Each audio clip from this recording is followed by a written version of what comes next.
Welcome to my weekly spiel. Welcome to my weekly spiel. Yada yada blah blah blah. Time for Margaret's weekly spiel.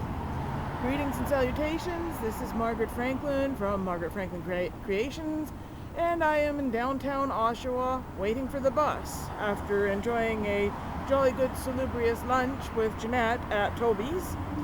Check this out. I bought my husband and I a new laundry basket. Isn't it nice? It's the more expensive one, but it holds more than the $5 model. It's not heavy, but it's awkward. I kind of feel like I'm in everyone's way with this thing. Anyway, last night we received some rather shocking news. Our landlord said that there was a guy coming to look at the property to let him know if he should sell this place. I don't want our place to get sold, but that was my initial reaction. What if they make us move? We've lived there forever. But then I remembered, just because someone else is buying the house doesn't mean we'll have to move. My husband has survived through 3 different landlords since he moved into the place, long before he knew me. Go away, loud, noisy car. Hurry up.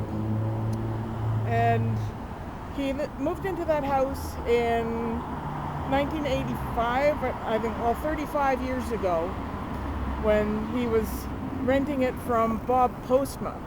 But Bob moved to Sarnia, and he sold the house to Sergio Arlia, who was our landlord when Dave and I first got married.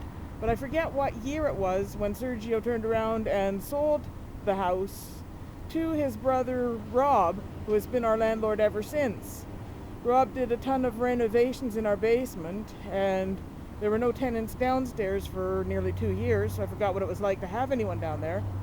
We've had at least 3 tenants downstairs since then. There was Jay and Desiree, and then there was Brent, and now there's Scott, who was gone for 2 weeks.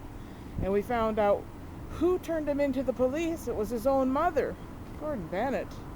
Well, it's none of our business, but we did enjoy a peaceful, quiet time without him, and kind of hope that he behaves himself from now on. But I'm really hoping that the person who buys our house, if it should happen, will be someone who lets us stay and keep paying the same amount of rent. And we were kind of fantasizing about, if anyone in the world could buy our house and be our new landlords, who would we want? First person that came to mind was Gene Simmons. He has millions. Our house is pocket change for this gronky old shack. And he could easily afford to buy us a new oven. And the next choice would be Shane Farberman, also known as Doo-Doo the Clown. He's probably got lots of money, and I can't imagine him being anything but nice. He is literally one of the nicest people we know. I asked Dave if we could have anyone we wanted for a landlord, who would you want? Without a moment's hesitation, he said Bobby Orr, or maybe Steve Forbert.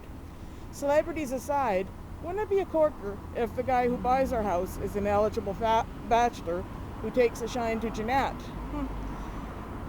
That would be like the perfect case scenario. Worst case scenarios don't usually happen, but we must be prepared, because it would be the ideal situation if somebody did buy our house and let us stay. But if God has other plans, I'm going to try to be okay with it. Anyway, more good news. Good news. My art show at Ontario Shores has not been canceled. It's just a Pulse bus. Not the one that I need. Okay, I'm trying to get away from this noise. I hope you can hear me all right. Pulse buses, they're always all over the place when I don't need one, and when I do need one, they're not. Where was I? Yeah, my art show starts at Ontario Shores for the month of September. I still have to find out the protocol for setting up my exhibit.